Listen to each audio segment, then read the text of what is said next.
So the freestyle poems I perform, these kind of hip-hop flows in real slow motion so everyone can feel me out and hear every syllable, every sound that proceedeth out my mouth, so they understand what I talk about.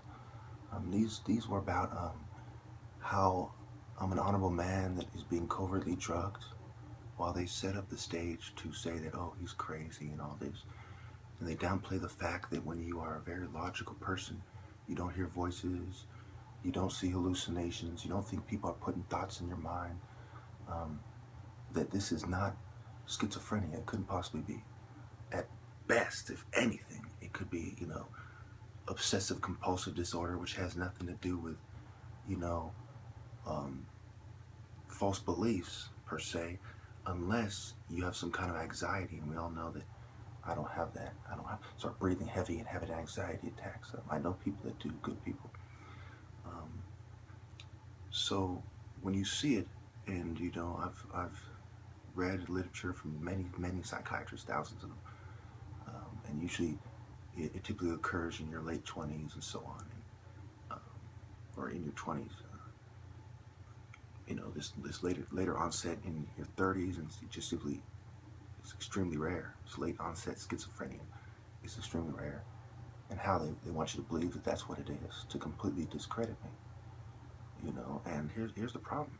Even if you believe that they're right about it, it doesn't mean that somebody, with schizophrenia is wrong. Okay, let's say for the sake of argument, something I don't believe for a second, mind you, that I had schizophrenia, but everything I'm saying is right. Should we then disregard it, what I'm saying, because I have schizophrenia?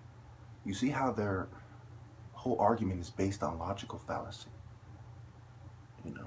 And then there's the obvious that everybody has issues that in life, we all have complexes. Some of us have God complexes. Some of us, have little complexes that have to do with not letting go of our loved ones, or our broken hearts, not letting go, of our loved ones.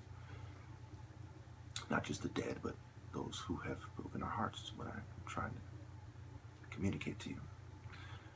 So, this argument simply holds no weight. So, every time a political activist tells the truth, are we to label them with schizophrenia, as the black people were labeled it by the Ionia Hospital? Are we to treat people the way Samuel Cartwright would have you treat them? If you don't go along with mainstream social norms, you must be crazy. Or the Mississippi police that says any black man that would step foot in Ole Miss must be schizophrenic.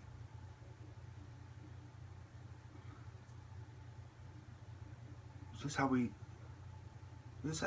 do things now. This is how we treat people. Now here's the problem.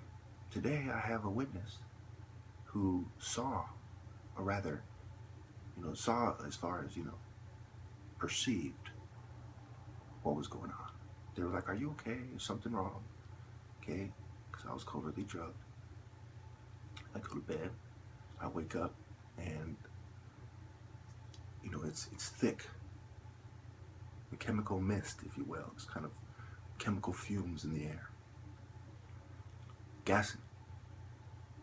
And I say to her,